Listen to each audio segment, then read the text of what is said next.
Welcome to Board Game Binge, the place where we bring you bite-sized, bingeable board game content from across the industry.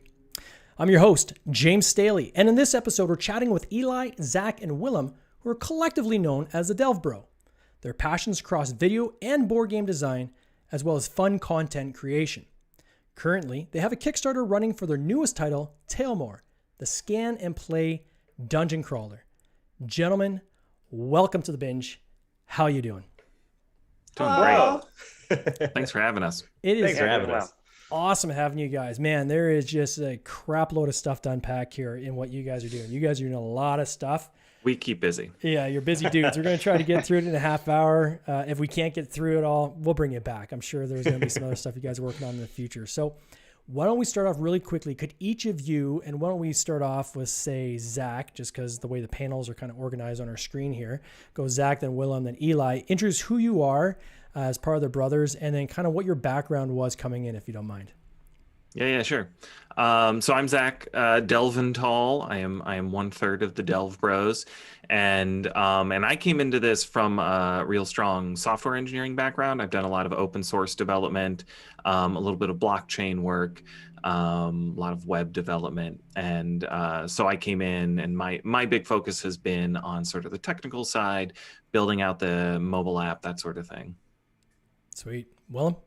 Yeah. Hello, I'm Willem, and I'm, I guess, mostly the business duder here. I call myself a serial entrepreneur in the conscious games space. So I love using games to do weird, funky things. Before this, I was actually working on video games for cats that teach you more about them. And now I run an accelerator to teach students how to make their own games. So were you working, just quickly on that, so were you working with a school system or some kind of educational faculty, or what brought you into the educational side on that? Sort of the opportunity. I was teaching for another group called Playcrafting, Okay. and I was doing explicitly Unity engineering courses for them. And then realized that the best part of that program almost every time was the final 2 weeks where students got to build whatever they wanted. Yeah. So instead of an engineering course, I instead now have what I call an indie studio accelerator, where I take these students and run them through the process of starting their own indie studios, which to me is way cooler, but you know. Oh, that's absolutely way cooler. All right, Eli, and what's your background? Hey, yeah, my background is basically video games. Ever since I was really little, I've been making board games, video games, that sort of thing. But I've been professionally making video games, mostly mobile games, for the last like 13 years. Probably the most notable thing I've worked on is Lumosity, which is like brain training games. Wow. Yeah, and actually Willem and I worked there together, and I think that's part of how we ended up with the like brain training, except he spun it up for cats. Mm-hmm. Yeah, but I've also been working on like side indie game projects for quite a while, and I, in the last year, decided I really wanted to take a stab at going full time. That's cool. So now the three of you are actually in different cities, right? You guys are in different parts of the country. Mm-hmm. Yeah. And so how did you guys all start kind of working together? Like, you're obviously all brothers, right? So you stay in contact somewhat, like most families do, but how did that kind of bridge into saying, hey, why don't we make this more formal and start working together? And when did that happen? I think actually continuing what I was saying is a good way to do that, or continuing what I just said.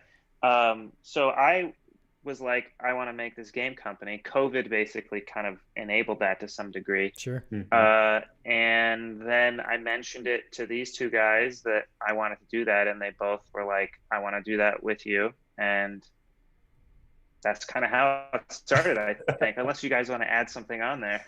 The three of us have a history of making usually dumb, but games together. You know, since we were kids, I remember, building like our own versions of board games and dreaming of building video games and being able to do that because coding seemed like magic back then. And then moving into coding. I mean, not me, I get it, but no, so we've always been in touch. We've always been working on things sort of our whole lives. And touching base with each other, and we've done things like we've had like a YouTube channel together and stuff. So we've done a lot of projects together of varying sizes and scales. We shot a web series, and so this in a lot of ways was a continuation of that. Eli is a really talented game developer, and it's always been something he's had to do part-time. So the idea of getting to jump in full-time with him and really try and build something was super exciting to me. What was the web series called? American Exodus. Oh boy. Yeah, we shot it over a Christmas break when we were all visiting Connecticut, where my family lives, where I actually am now. This is like their cottage in the woods. Gotcha. Yeah, you can look it up. It's really prescient, it turns out, because we shot it about sort of kind of a ridiculous, like, uber right-wing family, right? And kind of a mockumentary style, who like were so fed up with Obamacare that they like seceded from the country like themselves and just went off and lived in the woods. And this was like all pre 2016 and everything that's happened since. So like it all just seems kind of like benign now, but at the time it was like absurd satire. So and you guys have like acting backgrounds, right? You guys are saying like there's some acting that you guys have been involved. Can you talk a little bit about that? Yeah, I mean, I think we've all been involved, and Zack definitely is the one who's got the most to say here. But our parents are both acting professionals in the theater space specifically. So our mother was for the longest time, they're both retired now, teacher at Rosemary Hall, head of theater over there, our father at a school in Connecticut. And they've just done theater forever. So we sort of have all done at least our fair share of acting. You've been around it most of your lives, I guess, eh? Yeah, most people grew up playing catch. We like acted in scenes and stuff. Talked about our feelings. Now your YouTube channel, which is the channel actually called Delve Bros? Yeah. So we changed the name, I think. It used to be Bad Enough Dudes. Yes. The one episode I caught was when you guys decided you would spend a weekend making a game, a ridiculous game. And I think you called it Honey Talks. Pony Talks Hatchback Stunt Simulator Ghost Protocol. That's the one. And the whole thing is you're supposed to like crash, but then you're like trying to avoid cars that are flipping all over. Can you talk a little bit about that? It's pretty funny. Iota. Yeah. Go into that. So I assume most people are familiar with like the Tony Hawk skateboarding games. Yeah. So it's obviously a play off of that. So this is a game jam. So it means you do it in a weekend, and they give you like a theme, which is usually like one word or two. And this one I think was like, the more there are, the worse it gets, or something like that. The better you do, the worse it gets, something like that. Something along those lines. Yeah. So that kind of led into this idea of like some sort of trick stunt game, where at the end of a line of tricks, it would like replay what you had just done. And so basically you end up filling the level up with your previous like trick lines. And of course, to make it more funny, you have to blow yourself up to end the trick. You don't want to actually land nicely. You have to like land badly and then cause the car to explode.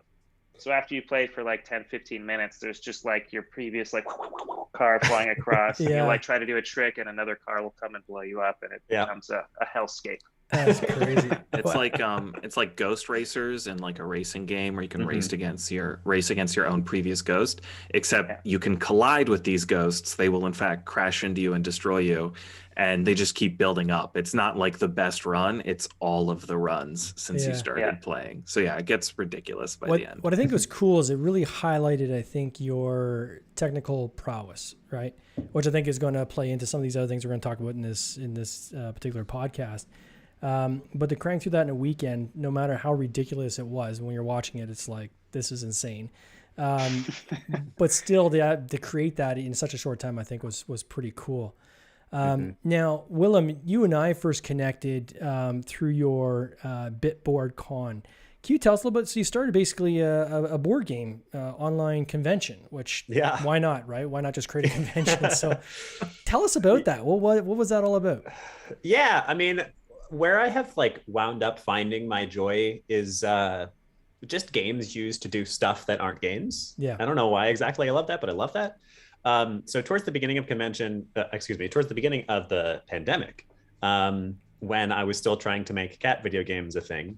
I ran an online convention to try to like make up for the fact that now we're all stuck inside. Yeah. And it went really well. We had a couple hundred attendees, really wonderful, like little thing. I had built it with another friend of mine who was running his own little cat startup. And so when we were trying to make the Tailmore Kickstarter happen and trying to think outside of the box for how a small, relatively recently started studio could get some attention for their game, I was like, well, I could try to run another one of these conventions. And that's where Bitboards came from. So the idea is Bitboards is a gamified convention. It's a game into and of itself to explore this map of this world, Bitboardia. And in this map, you find the more typical convention content as well as more fun stuff. So you'll find an actual talk at like the Witch's Hut or whatever about like how to brew the art in your game. I don't remember the actual talks, but you know, something like that. Yeah. And it just became, something that had its own little life. We had somewhere around 200 people come and join us. We had 50 actual talks. We had a couple of big names sponsor us. Tabletopia sponsored us. Saw that, yeah. Freaking Wow. cool, yeah. And it went really well. We were really happy with it. That's interesting. So you gamified the game convention. So was it something where it leads people along a specified path so that I guess for a sponsor, for instance, who one of the concerns I think a lot of these people have with these online conventions, certainly myself, think of any of the cons that have happened in the past year and a half where it's in an online format. It's obviously not going to be the same, right? Is being there in person. But from a vendor standpoint or a publisher standpoint, it's like, okay, how do I emulate that experience of grabbing somebody walking by out of the aisle, right? Yep. And that's the big thing you miss with these virtual conventions is that you have to book meetings. It's kind of pre-planned who's coming to see. So unless you did the work ahead of time, which you should do anyways, but I mean, all the work has to be done ahead of time to get the people into the booth that you're actually going to talk to. And you miss kind of that spontaneous interaction. So is this something you were able to fairly well solve when you did this? Or? Yeah, I think it definitely still has, areas to be improved upon for the next one, for sure. But as far as taking our first crack at it, I think we did to some degree. The main sort of differentiator is what we kept calling our interactive convention map, which was, imagine you're opening up Lord of the Rings and on that first page, it's the map of Middle Earth. Okay. Imagine that, except leading to these different events. So what we attempted to do, just like you're talking about in a typical online convention, you're either in a Discord server with a bunch of these disparate rooms, or you're like looking at sort of a drop-down list of events. And those are well and good. They serve their purpose, but there's no reason for me to be there except for those events that, I actually want to go attend. Yeah. Versus an in-person event, I have reasons to be there. I walk around, there's fun stuff, there's food, there's like stuff for me to buy, stuff for me to look at, things that I might not have run into before. Yeah. So the main thing that we tried to do this time that I think we at least reasonably succeeded upon is just like give them something to do except go to these events. And in this case, it was exploring a little map and getting rickrolled by an octopus and, all kinds of stupid stuff like that. That's awesome. Yeah. So you guys have this campaign. So some of this technology. So you got the passion behind games. You've got the technology side, and you've kind of put these two things together, right? And you've got this board game that you use your phone for, and it's a dungeon crawler. So you're scanning as you go. Can you talk a little bit about this? I'm going to share my screen for people that are watching live or watching on the replay. But you've hit, I put this in Canadian dollars because it always sounds bigger, but you're nearly at $33,000 on a goal of about 30,413 backers. You still got 9 days to go. So you're obviously going to do much higher than your target. So congratulations on that first and foremost, because that is not an easy thing to do, especially for a first time publisher. Right. So, so that's awesome. So take us through this game, what it's all about. How'd you come up with the name? Just the whole kind of concept behind it.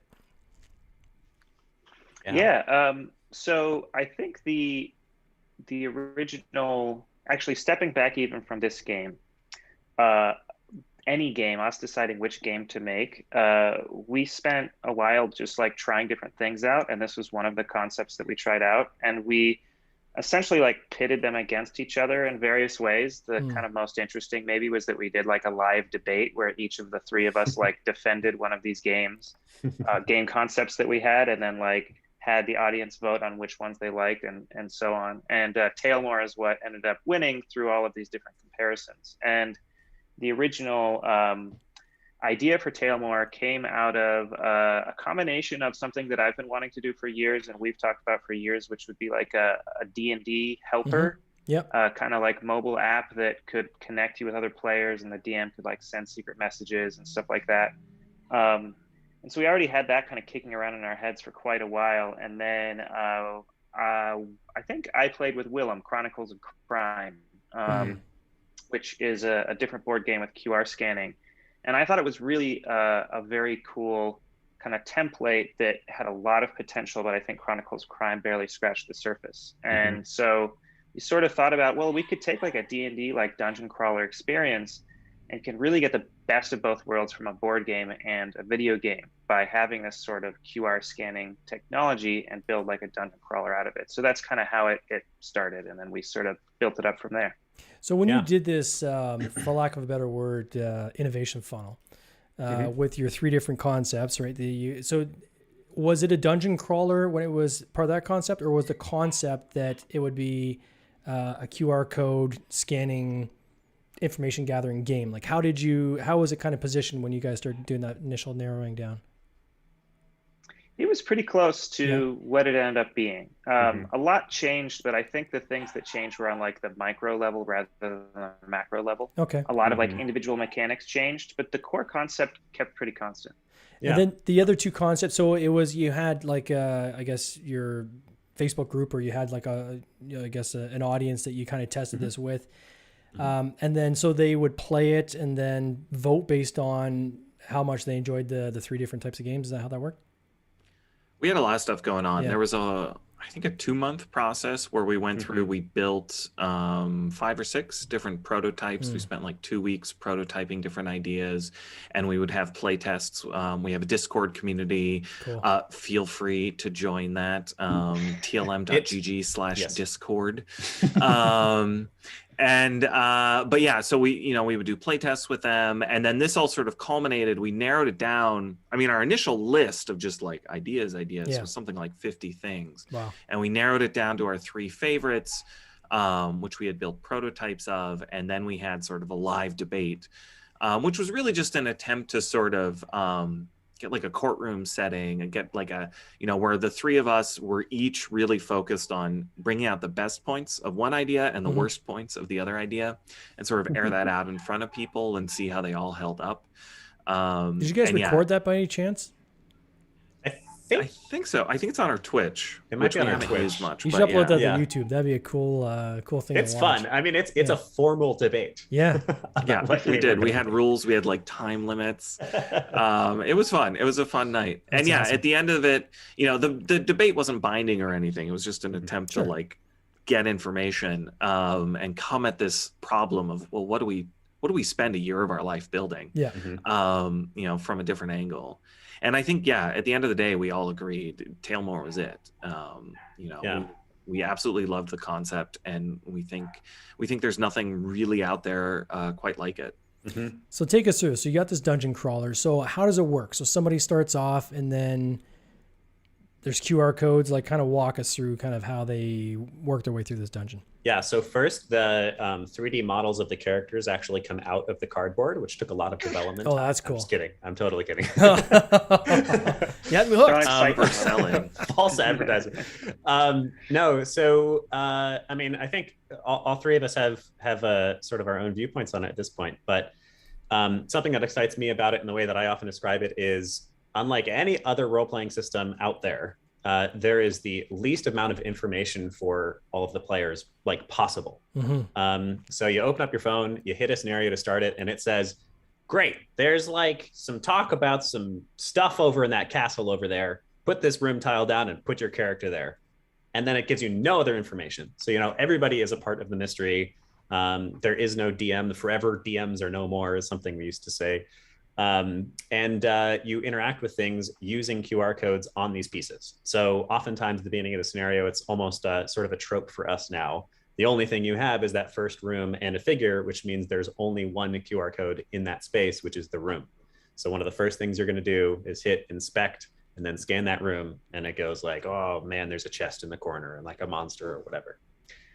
So it's this unfolding co-op narrative adventure based upon QR codes that are on pretty much everything that's in the box. I think a good comparison is like to video games, at least, is like a point and click adventure or a text adventure, where you just start wherever the scenario says you start, and then it's up to you and the people you're playing with to sort of investigate, check things out. All right, is there a door in here? There is. Is it locked? Okay, do I need my lock picks to get through?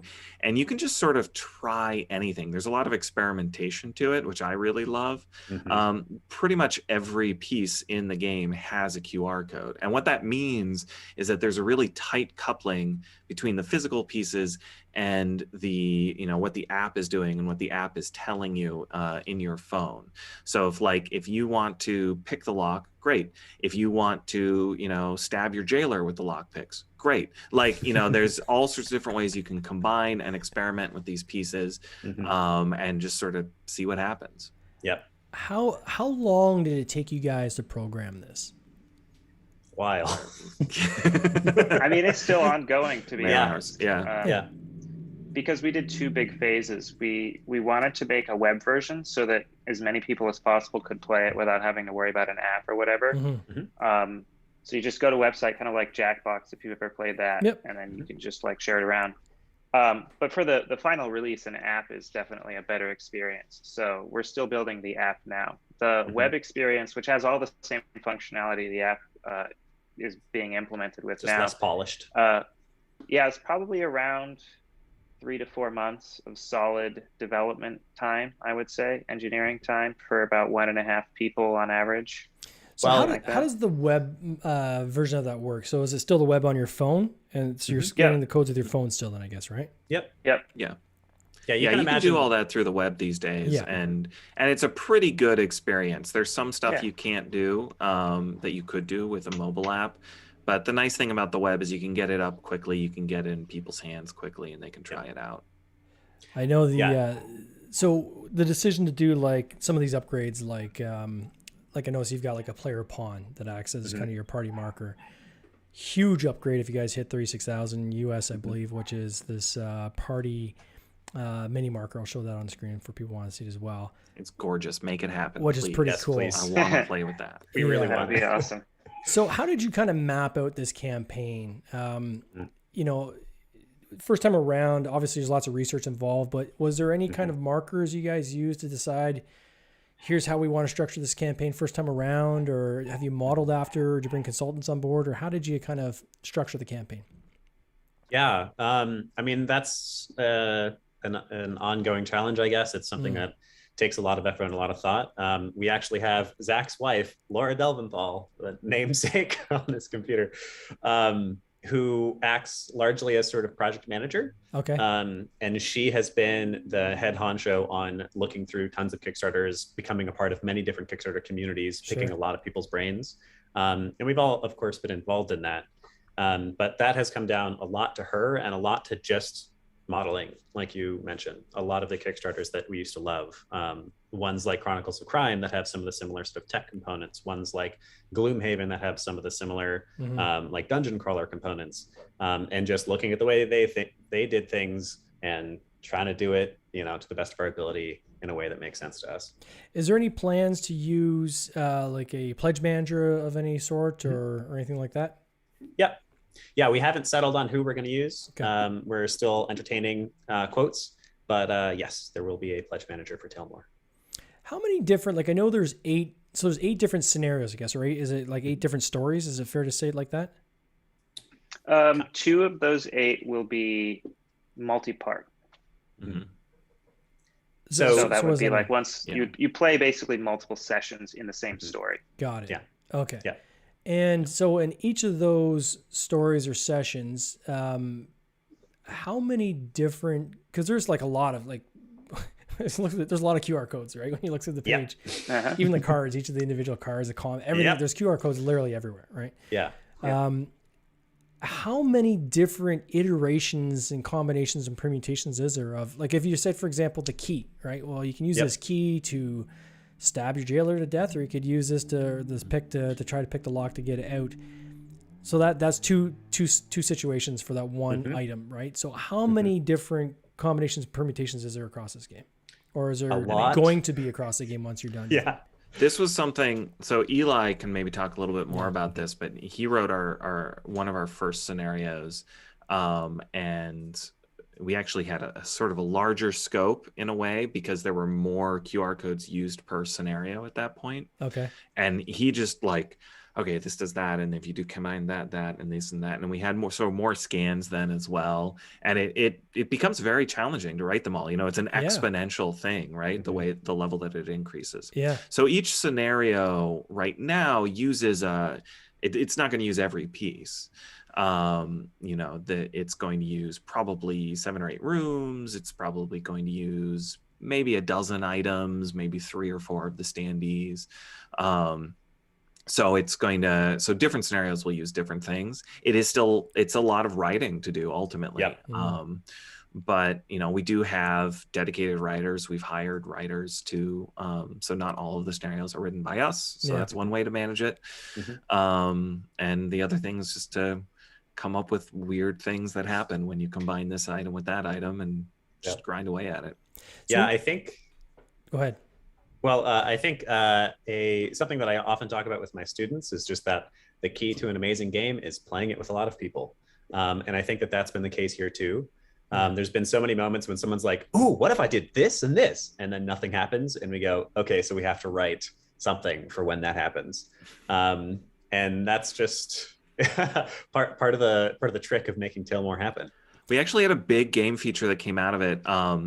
There's a prison escape scenario, and you get sort of a vial of like acidic poison. And one thing you were definitely not supposed to do with this vial of acidic poison is use it on yourself. Okay. Yes. But we had a player, and a playtest was like, yeah, okay, I'm using that on me. And it was like, we were like, and it did nothing because we hadn't written that. And then, but that introduced a whole new, because like what should happen, like, okay, we could write something lame where he like drops it, or like it doesn't end up on it, but it should kill him. Like this is like a choose your own adventure book, right? Melt. You should die, you should melt. That would be funny. So we came up with a whole new system for the game where you can rewind your turn, because that's cool. If you just like try dousing poison on yourself and it kills you and then you have to restart the whole mission over, that's lame. You should be rewarded for that. Yeah, you should be rewarded for throwing poison on yourself. So you throw poison on yourself, you get the you killed yourself message, and then it's just like, do you want to take that action back? Yeah.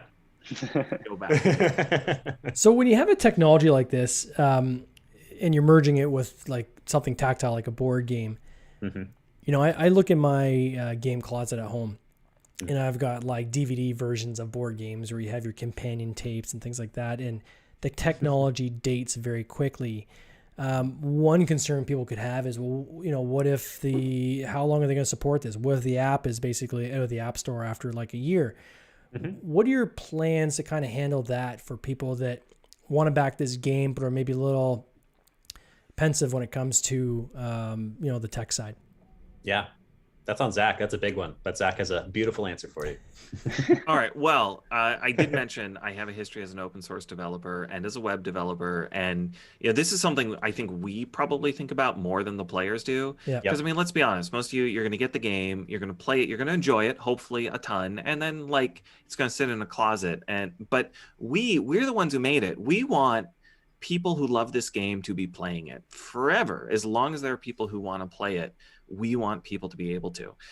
So we've thought a lot about how to make this work, because it's absolutely, it's a valid concern. Like, who knows what the future of Delve Bros is as a company. Hopefully it's golden and wonderful. But, if we go under in a couple of years and the app stops getting supported, like, we don't want that to be the end of the game any more than you do. So it's in actually the FAQ of our Kickstarter campaign. Check it out. We have committed to a long-term support plan for Tailmore. And basically there's 2 parts to it. One is we will release a sort of right now there's a demo web version of the app. We'll release a full web version of the app. And the advantage of that is sort of the web sticks around forever. I don't know if anybody knows about the Space Jam website. But like literally that thing has existed since 1996. Nobody's changed a thing on it. It still works. The web is backwards compatible forever. So it's going to be based on web standards. You shouldn't have to touch it. It will at the very least be able to do sort of local play with people nearby. It might not be able to do internet play because that will require servers. We'll see how that goes. And we will release the web version to open source. So even if something needs to happen to update it and we're not there to do it, someone else can do it. Yeah, can you give a quick definition of open source, Zack? Sure, yeah. If you're not in the development world, a lot of sort of the technology that gets built these days, Firefox is a common example people might have touched, is open source. But there's a lot of sort of tools underneath a lot of the technology you use that are open source as well. And basically it means it's out in the community. Anyone can edit it, anyone can update it. There are various sort of systems in place to maintain that, but it is sort of free and open. It's community owned. Or at least community licensed to use. You don't totally give up the copyrights, but anyways, the point is it doesn't have to be us updating it if it does need to be updated, which hopefully it'll need a minimum of updates. Could that then bridge at some point into other people creating stories with this technology and like the work with your board and things like that, or how would that work? Absolutely. Yeah, even before the web release, we really want to like us. A stretch goal or a long-term goal, I guess is a better way to call it, is to have it so that there's a public scenario creator for Tailmore, where you can like actually go in and edit scenarios, or at the very least you can write them. They're all just text files right now, so you don't even need to know how to code or anything. Oh, wow. And you would be able to just like upload it to a server somewhere. Ideally, there's like a whole platform and you can like share your scenarios and other people can give you 5 stars and all that stuff. But of course, that's a dream for down the road. It's not there now, but that's definitely in our vision of what we want to make. Yeah. A huge part of why we even chose this. I'm proud to say that during the public debate, I represented Tailmore. And a big part of the reason that, we wound up choosing this is because this represents so many of those little nuggets of like love that we've had since childhood. We played D&D for ages. We played Warhammer. We played all kinds of stuff like that. And while we have all wound up in the video game sphere, we have such a deep connection to these pieces, these old games, Hero Quest, all of the good stuff. So what we really want to deliver is, while this is a board game, while this is our initial public offering, okay, it's not an IPO, but while this is our initial game, what we really want to turn this into is a role-playing system, is something that people can use from here on into the future, because it does a really fantastic job of almost tutorializing the dungeon crawler. It's really approachable. I just pick up my phone and then it tells me what to do. I don't need to look at the rule book. We even, at first, our rule book for all of our beta games was nothing. It was just the phone. Because in the video game world, you don't get rule books. And if people need to look up rules, they hate you. So, we had to very thoroughly make a game that was good at getting people into this world of dungeon crawlers. We want to make that. We want this to be a way for people to get into this world. So you guys got a lot going on. You've got, on one hand, you're in the board game development side. You're in kind of the board game, transitioning into tech, the kind of merging of those two from a platform standpoint game. You're in the video game world. You're now in board game convention world. Where are you guys going from here? Like, what's the overall kind of scope or vision for kind of what comes next for you guys? I mean, that's a great question. Go ahead, Will. Okay. That's a great question, and it's something that we are still talking about. So I can't give you definitive answers, and nothing you hear here is necessarily an indication. But really, I don't think any of us are dropping Tailmore anytime soon. We really love this project, so I'm going to say that the main thing we're doing for the next couple of years is Tailmore and trying to make this that role-playing system that we're talking about. That being said, we have a lot of deep love for video games. And even that board game convention was a blast. So I would imagine that, the brand we've created here, the Delve Bros, delve deeper. We often talk about making sort of unexpected, whimsical games.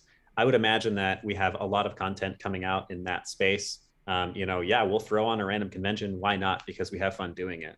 But I would imagine that the core of what we're building and delivering for the next couple of years continues to be Tailmore. That sounds awesome. Now, for people that are trying to find you, I'll put a link in the show notes so people can actually find your Kickstarter page easily.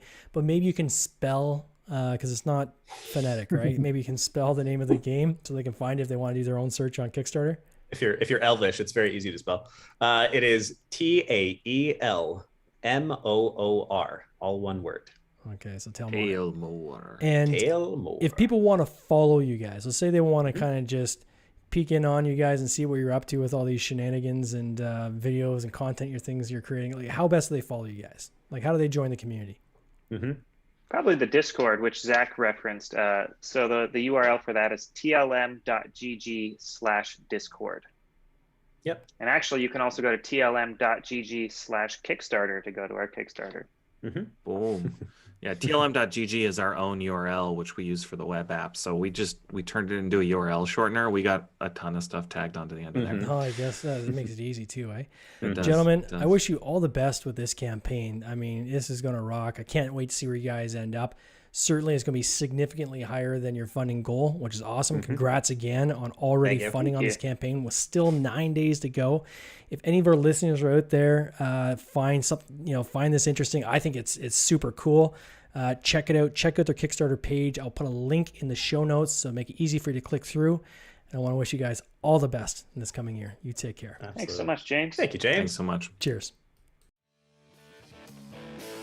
This has been an episode of the Board Game Binge podcast, hosted by James Staley, produced by James Staley and Mike Bruner, with original music by Nick Smith.